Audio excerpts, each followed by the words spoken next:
Hello नमस्कार। मैं बिट्टू जायसवाल स्वागत करता हूं आप सभी का आपके बहुत ही प्यारे चैनल कैटलिस्ट एजुकेशनल कैंपस में।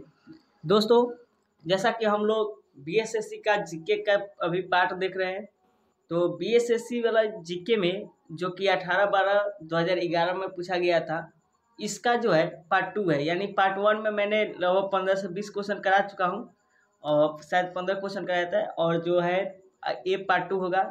आगे के क्वेश्चन इसमें करवाएंगे। अगर आपने इस चैनल को पहली बार विजिट किया है तो चैनल को सब्सक्राइब कर लीजिए और वीडियो को लाइक कर दीजिए। तो चलिए बिना देरी किए हुए वीडियो को शुरू करते हैं। ठीक, तो क्वेश्चन आपको हिंदी इंग्लिश दोनों में मिलेगा, तो उसके लिए टेंशन मत लीजिएगा।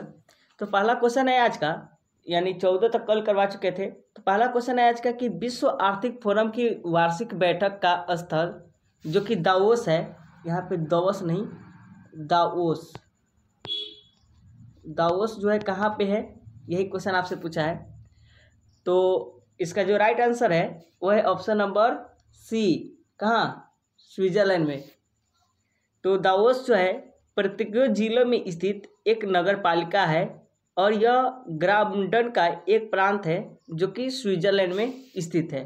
ठीक, नेक्स्ट क्वेश्चन है कि प्राचीन नगर तक्षशिला निम्नलिखित में से किसके बीच में स्थित था। तक्षशिला आपको विश्वविद्यालय मालूम होना चाहिए। तो तक्षशिला के बारे में पूछ रहा है कि किसके बीच स्थित था, सिंधु तथा झेलम, झेलम तथा चिनाब, चिनाब तथा रावी या ब्यास। तो इसका जो राइट आंसर है वो है ऑप्शन नंबर ए, सिंधु तथा झेलम के बीच में स्थित था कौन, तक्षशिला। तो तक्षशिला शहर सिंधु और झेलम नदी के बीच तथा पोटावर पठार की मूड़ी पहाड़ियों के घाटियों में स्थित है। ठीक है, चलिए नेक्स्ट क्वेश्चन देखते हैं। नेक्स्ट क्वेश्चन है कि निम्नलिखित में से कौन सा विद्रोह बंकिम चंद्र द्वारा लिखित उपन्यास आनंद मठ के द्वारा प्रसिद्ध हुआ था। ऑप्शन है भील विद्रोह या रंगपुर तथा दीनापुर विद्रोह, विष्णुपुर तथा वीरभूमि विद्रोह या सन्यासी विद्रोह। तो आप लोग को मालूम होना चाहिए कि बंकिम चंद्र द्वारा जो उपन्यास लिखा गया था आनंद मठ, ये किसके लिए फेमस हुआ था, सन्यासी विद्रोह के लिए फेमस हुआ था। तो 18वीं शताब्दी के अंत में सन्यासी विद्रोह की पृष्ठभूमि पर आधारित आनंद मठ का प्रकाशन 1882 ईस्वी में किया गया था। कब, 1882 ईस्वी में किया गया था। और एक चीज़ और बता देते हैं कि भारत के जो राष्ट्रीय गीत है वंदे मातरम, ये भी इसी उपन्यास यानी आनंद मठ से ही लिया गया है। तो आपसे क्वेश्चन, एक और क्वेश्चन पूछ सकता है कि वंदे मातरम कहाँ से लिया गया है, तो आनंद मठ से। इसके रचयिता तो बंकिम चंद्र चटर्जी। ठीक है, चलिए नेक्स्ट क्वेश्चन। नेक्स्ट क्वेश्चन की बात करें तो क्वेश्चन है कि 1929 में किसकी अध्यक्षता में आयोजित हुए भारतीय राष्ट्रीय कांग्रेस के लाहौर अधिवेशन में ब्रिटिश शासन से पूर्ण स्वतंत्रता का प्रस्ताव पारित किया गया था। कहाँ पे हुआ था ये, लाहौर अधिवेशन। तो ऑप्शन है गंगाधर तिलक, गोपाल कृष्ण गोखले, जवाहरलाल नेहरू या मोतीलाल नेहरू। तो इसका जो राइट आंसर की बात करें अगर, तो इसका जो राइट आंसर होगा वो होगा option number C, Jawaharlal Nehru. देखिए, लाहौर में हुए 1929 ईस्वी के कांग्रेस अधिवेशन की अध्यक्षता जवाहरलाल नेहरू ने किया था और इस अधिवेशन में पूर्ण स्वराज की मांग की गई थी। जैसे कुछ था कि डोमिनेंट स्टेट मांगा जा रहा था, लेकिन जवाहरलाल नेहरू क्या बोले कि हमको पूर्ण स्वराज चाहिए। और इसी अधिवेशन में भारतीय राष्ट्रीय कांग्रेस ने पूर्ण स्वराज को अपने लक्ष्य के रूप में पाने की घोषणा की थी। ठीक है, कब, 1929 में। नेक्स्ट क्वेश्चन है कि कोलंबो से अल्मोड़ा तक व्याख्यान निम्नलिखित में से किसके अनुभवों पर आधारित पुस्तक है। ऑप्शन है वीर सावरकर, एनी बेसेंट, रामकृष्ण परमहंस या स्वामी विवेकानंद। तो इसका जो राइट आंसर है वो है option number D, Swami Vivekananda. तो स्वामी विवेकानंद, और एक चीज़ और बता देते हैं कि स्वामी विवेकानंद के जो बचपन का नाम था वो था नरेंद्र नाथ दत्त। क्या नाम था, नरेंद्र नाथ दत्त। ठीक है, थोड़ा लिखने में दिक्कत हो रहा है, समझ जाइए कि यहाँ पे नरेंद्र नाथ दत्त इनका बचपन का नाम था स्वामी विवेकानंद का। और इनके व्याख्यानों पर आधारित उनकी पुस्तक lectures from Colombo to Almora 1897 में इसका प्रकाशन किया गया था। ठीक है। नेक्स्ट क्वेश्चन है कि 1857 की क्रांति में निम्नलिखित में से किसे एक मित्र द्वारा धोखा मिला जिससे ब्रिटिश सरकार द्वारा पकड़ा गया तथा मार दिया गया। ठीक है, दोस्ती में दगा कर गया। तो उसका जो राइट आंसर है, देखिए इसको थोड़ा और छोटा कर देते हैं। ऑप्शन है नाना साहिब, कुंवर सिंह, खान बहादुर खान या तात्या टोपे। तो इसका जो राइट आंसर की बात करें तो है option number D, Tatya Tope. तो तात्या टोपे, एक चीज़ और बता देते हैं कि तात्या टोपे का जो बचपन का नाम था वो था रामचंद्र पांडुरंग। क्या नाम था? रामचंद्र पांडुरंग। ठीक है, किसका? तात्या टोपे का। और इनका जो है उनके विश्वस्त मित्र जिनका नाम था मान सिंह, उसने धोखा दिया था।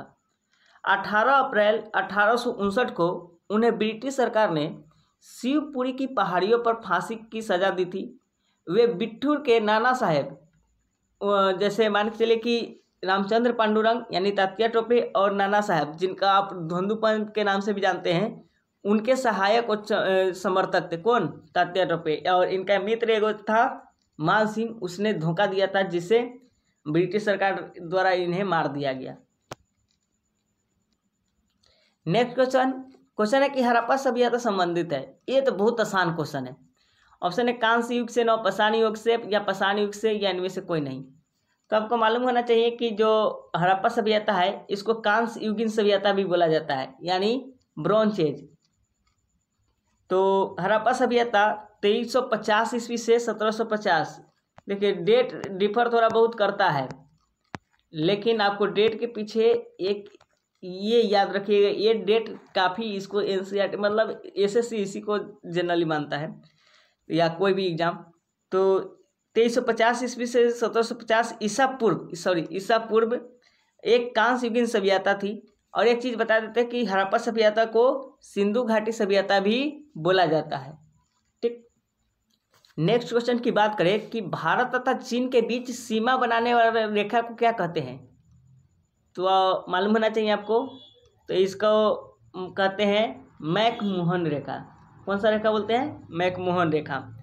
तो भारत और चीन के बीच विवाद का प्रमुख कारण जो है मैकमोहन अंतर्राष्ट्रीय नियंत्रण सीमा रेखा है। और इसी तरह अगर बता दे तो इससे पहले इसके बारे में बता देते हैं। तो इस सीमा रेखा का निर्धारण जो है 27 अप्रैल 1914, कब? 27 अप्रैल 1914 को शिमला के समझौता के अंतर्गत तिब्बत और ग्रेट ब्रिटेन द्वारा किया गया था। कब किया गया था? 1914 में। अब समझिए कि 1914 में तो इंडियन उतना ही शासन में था। तो जो सीमा का निर्धारण किया गया मैकमोहन रेखा इंडिया और चाइना के बीच, काफ़ी कंट्रोवर्शियल मान के चलिए विवाद का ही कारण बना हुआ है और इसके द्वारा किया गया। और एक चीज़ और बता देते हैं कि भारत और पाकिस्तान के बीच की सीमा रेखा को रेड क्लिप लाइन कहते हैं, यानी रेड क्लिप रेखा, वो भी बात याद रखिएगा। नेक्स्ट क्वेश्चन की बात करें तो क्वेश्चन है कि चीनी यात्री वेनसांग ने भारत का भ्रमण कब किया था? अशोक के शासनकाल में, चंद्रगुप्त मौर्य के शासनकाल में, हर्षवर्धन के शासनकाल में, या चंद्रगुप्त द्वितीय के शासनकाल में? तो इसका जो राइट आंसर की बात करें तो वह है ऑप्शन नंबर सी, हर्षवर्धन के शासनकाल में। वेनसांग 630 ईस्वी में हर्षवर्धन के शासनकाल के दौरान भारत आया था और नालंदा में रहकर शिक्षा प्राप्त किया था। और एक चीज़ और बता देते हैं कि वेनसांग को जो है शाक्य मुनि और यात्रियों का राजकुमार कहा जाता है। किसको? वेनसांग को। कहाँ के यात्री था? चाइना के। नेक्स्ट क्वेश्चन की बात करें तो वह है कि पूर्ण क्रांति का आह्वान किसके द्वारा किया गया था? ऑप्शन है महात्मा गांधी, भगत सिंह, भीमराव अम्बेडकर, या जयप्रकाश नारायण द्वारा। तो इसका जो राइट आंसर है वो option number D, Jayaprakash Narayan द्वारा। तो लोकनायक जयप्रकाश नारायण ने इंदिरा गांधी सरकार के विरुद्ध समाज में परिवर्तन लाने के उद्देश्य से संपूर्ण क्रांति नामक आंदोलन की वकालत की थी। और इंदिरा गांधी ने 25 जून 1975 को आधी रात से पूरी देश में आपातकाल लगा दिया था। ठीक है। तो ग्रीक मतलब एक तरह से इसको अभी तक क्रिटिसाइज किया जाता है। कब लगाया गया था? 25 जून 1975 को। नेक्स्ट क्वेश्चन की बात करें तो वह है कि विंग्स ऑफ फायर के लेखक कौन है। Option A APJ Abdul Kalam, Arundhati Roy, Jawaharlal Nehru या राजीव गांधी। तो इसका जो राइट आंसर है वो है ऑप्शन नंबर ए। बहुत फेमस क्वेश्चन है, तो इसका राइट आंसर है कि APJ अब्दुल कलाम। तो विंग्स ऑफ फायर के भूतपूर्व जो लेखक है वह भूतपूर्व भारतीय राष्ट्रपति APJ अब्दुल कलाम के जीवन पर आधारित उनकी यह आत्मकथा है। ठीक है, विंग्स ऑफ फायर किसका है? अब्दुल कलाम आज़ाद की, APJ अब्दुल कलाम की ये आत्मकथा है, ऑटोबायोग्राफी। ठीक है, नेक्स्ट क्वेश्चन की बात करें तो नेक्स्ट क्वेश्चन है कि भाखड़ा नंगल बांध स्थित है किसके तट पर? रावी नदी के तट पर, सतलज नदी के तट पर, चिनाब नदी के तट पर या गंगा नदी के तट पर? तो इसका जो राइट आंसर है वो है ऑप्शन नंबर बी, सतलज नदी के तट पर। ठीक है, तो सतलज नदी पर बना भाखड़ा बांध हिमाचल प्रदेश के बिलासपुर में स्थित है। एक चीज़ और बता दिए कि सतलज नदी कहाँ स्थित है, तो ये भाखड़ा नंगल बांध तो ये है बिलासपुर, हिमाचल प्रदेश में। नेक्स्ट क्वेश्चन की बात करें तो है कि कलहन द्वारा रचित राजतरंगिणी क्या है? गीतों का संग्रह है, कश्मीर का इतिहास है, चंद्रगुप्त शासन के बारे में है या इनमें से किसी में भी नहीं? तो इसका जो राइट आंसर बात करें तो है ऑप्शन नंबर बी, कश्मीर का इतिहास है। एक तरह से 12वीं शताब्दी में कलहन द्वारा संस्कृत में लिखित राजतरंगिणी उत्तर पश्चिम भारतीय उपमहाद्वीप विशेष रूप से कश्मीर के राजाओं के इतिहास पर आधारित छंदबद्ध ऐतिहासिक पुस्तक है और यह पुस्तक कश्मीर में उपलब्ध संसाधनों का विवरण प्रस्तुत करती है। कलहन क्या है? तो कश्मीर के इतिहास है। ये लिखा कौन था? तो कलहन लिखा था। ठीक है, नेक्स्ट क्वेश्चन की बात करें तो नेक्स्ट क्वेश्चन है कि राजा राममोहन राय संस्थापक थे किस चीज़ के? आर्य समाज के, ब्रह्म समाज के या रामकृष्ण मिशन के? तो इसका जो राइट आंसर है राजा राममोहन राय ब्रह्म समाज के संस्थापक थे।